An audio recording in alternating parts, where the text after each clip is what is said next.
अच्छा, तो हम लोग पढ़ रहे थे संख्या तथा संख्या पद्धति, नंबर एंड नंबर सिस्टम, उपहार नवोदय गाइड से, जिसमें हमने आप लोगों को पढ़ा दिया था अंक के बारे में। क्या होता है अंक? 0 1 2 3 4 5 6 7 8 9 क्या होता है? अंक होता है। उसके बाद हमने क्या पढ़ा था आपको? संख्या का अंकों का समूह क्या होता है? संख्या। एक बार रिवीजन करते हैं सभी को। जितने अंकों की बड़ी संख्या लिखनी हो उतनी बार 9 लिखते हैं, और जितने अंकों की सबसे छोटी संख्या लिखनी हो उतनी 9 लिखते हैं। उसके बाद हमने संख्या के प्रकार को बताया था। संख्या के प्रकार में सबसे पहले होता है क्या? प्राकृतिक संख्या। प्राकृतिक संख्या क्या होता है? गिनती की संख्या को प्राकृतिक संख्या कहते हैं, जैसे कि 1 2 3 4 5 6 7 8। उसके बाद हमने पढ़ाया था पूर्ण संख्या को, शून्य सहित गिनती की संख्या को क्या कहते हैं? पूर्ण संख्या कहते हैं। उसके बाद हमने आपको पूर्णांक समझाया था। पूर्णांक क्या होता है? शून्य सहित धनात्मक तथा ऋणात्मक संख्या के समूह को क्या कहते हैं? पूर्णांक कहते हैं। उसके बाद हमने आपको परिमेय संख्या बताया था। क्या होता है परिमेय संख्या? Very good. परिमेय संख्या क्या होता है? जिस संख्या को p/q के रूप में लिखा जाए जिसकी q 0 के बराबर नहीं हो। उसके बाद क्या है? सभी प्राकृतिक संख्या, पूर्ण संख्या एवं पूर्णांक क्या कहलाते हैं? परिमेय संख्या कहलाते हैं। उसके बाद अपरिमेय संख्या था। अपरिमेय संख्या जो संख्या परिमेय ना हो या जिसका पूरा पूरा वर्गमूल ना निकले वो क्या कहलाएगा? अपरिमेय संख्या कहलाएगा। उसके बाद क्या था? वास्तविक संख्या। सभी परिमेय संख्या था। अपरिमेय संख्या क्या कहलाते हैं? क्या कहलाते? वास्तविक संख्या कहलाते हैं। उसके बाद क्या था? सम संख्या। जिस संख्या 2 से पूर्णतः विभाजित हो वह संख्या इवन नंबर सम संख्या कहलाती है। विषम संख्या जो संख्या 2 से पूरा पूरा विभाजित ना हो उसे क्या कहते हैं? विषम संख्या कहते हैं। उसके बाद था भाज्य संख्या। वैसी संख्या जिसके एक और स्वयं के अलावा किसी अन्य संख्या से विभाजित हो वह संख्या भाज्य संख्या कहलाती है। अभाज्य था जो एक और स्वयं के अलावा किसी अन्य संख्या से विभाजित ना हो उसे क्या कहते हैं? अभाज्य संख्या कहते हैं। इस प्रकार से ये टॉपिक कंप्लीट हो जाता है। सबसे छोटी अभाज्य संख्या क्या होता है? 2 होता है। ये कंप्लीट करने में मात्र हमको लगा है मात्र 2 मिनट। देख लीजिए 2 मिनट से ज़्यादा नहीं लगा है। इसी तरह से आपको डेली का रिवीजन करना होता है ताकि आपके माइंड में ये सेटअप हो जाए। समझ में आया बात को? 2 मिनट से जितना भी पढ़ा है ना, 2 3 4 क्लास में जितना भी पढ़ा है 2 मिनट से ज़्यादा देख लीजिए नहीं लगा है। ठीक है, तो उम्मीद करते हैं नेक्स्ट क्लास में आप इस प्रकार से डेली का डेली रिवीजन करके आएंगे। ठीक है, हर ऐसा टॉपिक नाम देख लेंगे और इस तरह से कंप्लीट करेंगे। ठीक है, चलिए तो आज हम पढ़ाएंगे आपको, एक हेडिंग दीजिएगा दूसरा, कौन सा नंबर चल रहा था? कितना कितना? 11। 11 में दीजिएगा टॉपिक जुड़वा अभाज्य संख्या।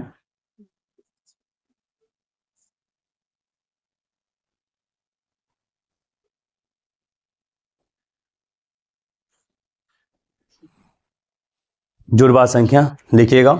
इसका हिंदी था 2 इन प्राइम नंबर।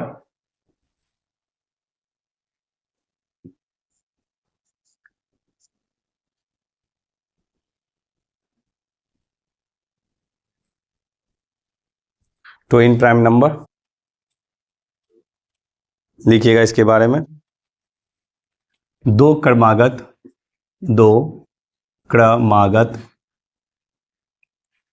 अभाज्य संख्या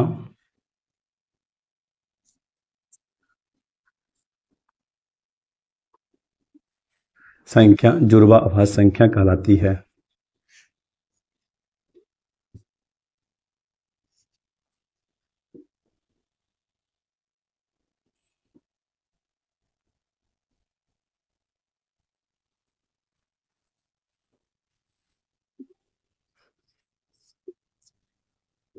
कोई दिक्कत? जैसे लिखिएगा। कहता है 2 क्रमागत अभाज्य संख्या, जैसे कि सबसे छोटी अभाज्य संख्या क्या होती है? 2। सबसे छोटी अभाज्य संख्या क्या होती है? 2। तो 2 के बाद अभाज्य संख्या क्या आएगी? 3। तो ये जो है ना 2 और 3 ये क्या हो जाएगा? जुड़वा अभाज्य संख्या। आया समझ में? अब देखिए 3 के बाद क्या होती है? 5। क्रमागत का मतलब है अभाज्य संख्या। 3 के बाद क्या आता है? अभाज्य संख्या 5। 3 के बाद अभाज्य संख्या खोजना है हमको, तो 3 के बाद क्या आता है? 5। तो 2 3 हो गया। फिर उसी प्रकार से 3 5 क्या हो जाएगा? एक जुड़वा अभाज्य संख्या हो जाएगा। आया समझ में? आया समझ में? फिर उसके बाद 5 के बाद क्या होता है? 5 7। तो ये क्या हो जाएगा? 5 और 6 7। ये क्या हो जाएगा? जुड़वा अभाज्य संख्या हो जाएगा। 7 के बाद क्या होता है? 7 8 नहीं होता है, 9 नहीं होता है, 10 नहीं होता, क्या होता है? 11। तो 7 और 11 क्या हो जाएगा? जुड़वा अभाज्य संख्या हो जाएगा। ये समझ में आया आप लोग को? कहता है 2 क्रमागत क्रमागत अभाज्य संख्या क्या कहलाती है? जुड़वा अभाज्य संख्या कहलाती है। कहने का मतलब है सबसे छोटी अभाज्य संख्या क्या होती है? 2 होती है। 2 के बाद क्या आता है? 3। तो 2 3 1 क्या हो गया? जुड़वा अभाज्य संख्या हो गया। फिर उसके बाद 3 और 5 क्या हो गया? एक जुड़वा अभाज्य संख्या हो जाएगा। ये सभी क्या है? जुड़वा अभाज्य संख्या है। तो कोई दिक्कत? चलिए 11 12 क्या है? 11वां है तो 12वां लिखिए। अब इसके बाद सह अभाज्य संख्या, सह अभाज्य संख्या को प्राइम नंबर क्या हो जाएगा? को प्राइम नंबर। लिखने का मौका देते हैं इसलिए बीच में मत लिखा करो, ठीक है। सहअभाज्य संख्या को प्राइम नंबर यदि दो संख्या में केवल एक उभयनिष्ठ गुणनखंड हो तब ऐसी संख्या क्या कहलाती है? सहअभाज्य संख्या। या इसको आज दूसरे प्रकार से लिखते हैं, जिस दो संख्याओं का मौसो क्या हो? एक हो, ठीक है। जिन दो संख्याओं का मौसो क्या हो? एक हो। दोनों तरीका से लिखे, यदि दो संख्याओं में केवल एक उभयनिष्ठ गुणनखंड हो, यदि दो संख्याओं में केवल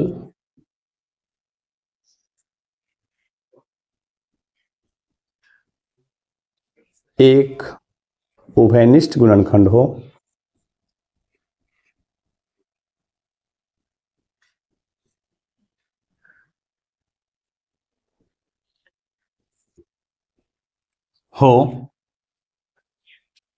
तब ऐसी संख्याएं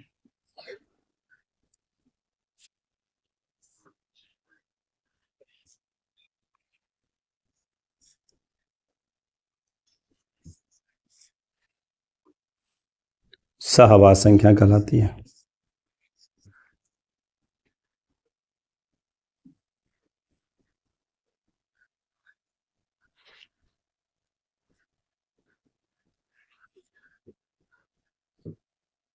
ठीक है।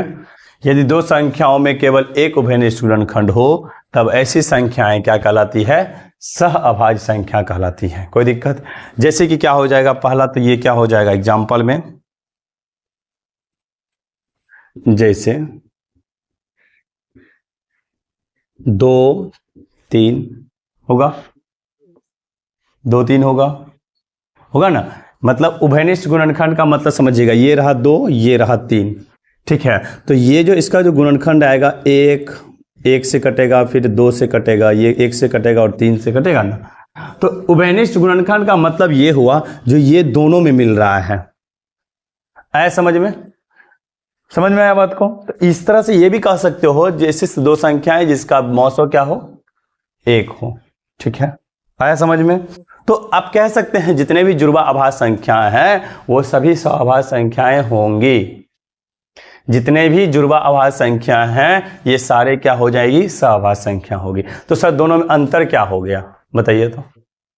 जितने भी जो हम कह रहे हैं, देखिए 3 और 5 का जो महत्तम समापवर्तक जानते हो ना, महत्तम समापवर्तक 3 और 5 का निकालोगे या 5 और 7 का निकालोगे या 7 और 11 का निकालोगे ना, तो ये सबका मौसो जो है ना क्या होगा? एक होगा। यहाँ समझने की कोशिश करो, देखो अंतर दिखा रहे हैं जो क्या होगा अंतर। यहाँ पे जैसे 7 11 है, 3 5 है, 5 7 है, 2 3 है, इस सब का अगर मौसो निकालोगे मतलब महत्तम समापवर्तक यानी कि HCF निकालेंगे आप, तो यहाँ पे क्या होगा?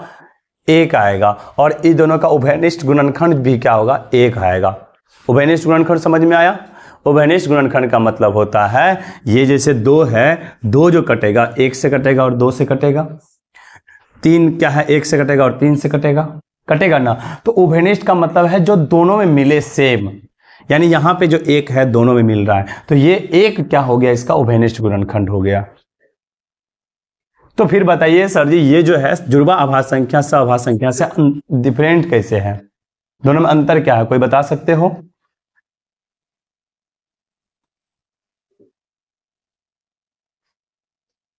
बता सकते हो नीति? बोलो। दोनों में अंतर क्या है, क्योंकि हमने बोला यहाँ बताया दो क्रमागत अभाज्य संख्या जुड़वाभाज्य संख्या कहलाती है, ठीक है। एग्जाम्पल देख रहे हैं 2 3 3 5 5 7 7 11 हो रहा है, ठीक है, चलता है। लेकिन यहाँ बोल रहे हैं ये भी तो हम कह सकते हैं यदि दो अभिनिष्ट एक उभयनिष्ठ गुणनखंड हो। एग्जाम्पल तो सबका सेम ही आ रहा है ना, 2 3 हो सकता है, फिर 3 5 हो सकता है, ये हो गया एक क्रमागत सहअभाज्य संख्या, फिर 5 7 हो सकता है, फिर 7 11 हो सकता है। तो दोनों में अंतर क्या है ये तो बताइए। नहीं आ रहा है ना, दिखाते हैं अंतर। अभी देखिएगा, अब देखिए हमने बोला जो दोनों का उभयनिष्ठ गुणनखंड एक हो, अथवा या लिख सकते हो यहाँ पे अथवा मौसो क्या हो, दोनों का एक हो, ठीक है। तो यहाँ पे अंतर अब देखने की कोशिश कीजिएगा। अब हम अंतर दिखाते हैं और अच्छा से हाईलाइटेड कर देते हैं अंतर को। जैसे कि आप बताइए, ये लेते हैं 4 और ये लेते हैं 5, क्या इसका उभयनिष्ठ गुणनखंड एक आएगा या एक के अलावा भी कुछ आएगा? देखते हैं। उभयनिष्ठ गुणनखंड ये रहा 4 और ये रहा 5, ठीक है। ये 1 हुआ, 2 से कटा 2, 2 दूना 4, 1 2 दूना 4 गुना 1 होगा ना, होगा ना ये। अब यहाँ पे 5 देंगे, 1 गुना 5 हुआ ना। अब दोनों में किस में मिला, ये दोनों एक मिला, क्या इसके अलावा कुछ मिला? नहीं मिला ना। तो क्या ये सहअभाज्य संख्या होगी? 4 और 5 क्या सहअभाज्य संख्या होगी? मेरा क्वेश्चन ये है, क्या 4 और 5 जुड़वाभाज्य संख्या होगी?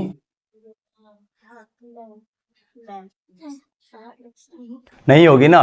तो अब आपको क्या समझ में आया? जुड़वा अभाज्य संख्या का मतलब दोनों संख्या क्या होना चाहिए? अभाज्य होना चाहिए। लेकिन सहअभाज्य संख्या में ये अंतर नहीं है। सहअभाज्य संख्या में भाज्य संख्या भी हो सकती है और अभाज्य संख्या भी हो सकती है। तो यहाँ पे 4 जो है क्या है, भाज्य संख्या है, जबकि 5 क्या है, अभाज्य संख्या है। आया समझ में? उसी प्रकार से आप ले सकते हैं, फिर 7 8 ले सकते हैं, नहीं ले सकते हैं। इसका जो आप उभयनिष्ठ गुणनखंड क्या होगा, एक आएगा, और यहाँ पे जो है ना 7 और 8 क्या हो जाएगा, सहअभाज्य संख्या होगा। क्या यह संख्या जुड़वाभाज्य संख्या होगी?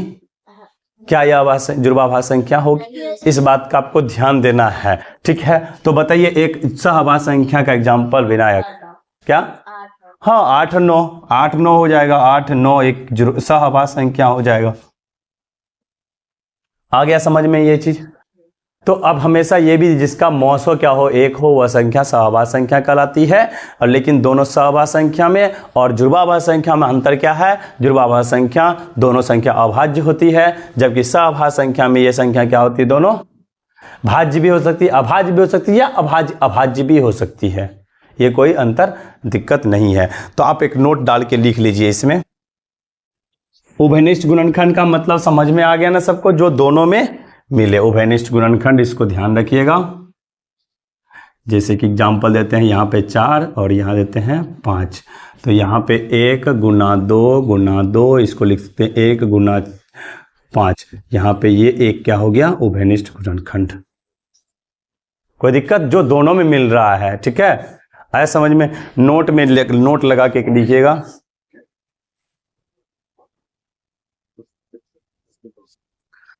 सहअभाज्य संख्याओं को का भाज्य अभाज्य दोनों हो सकती है। सहअभाज्य संख्या सहअभाज्य संख्या भाज्य या अभाज्य दोनों हो सकती है। कोई दिक्कत? इसको कॉपी कर लीजिए।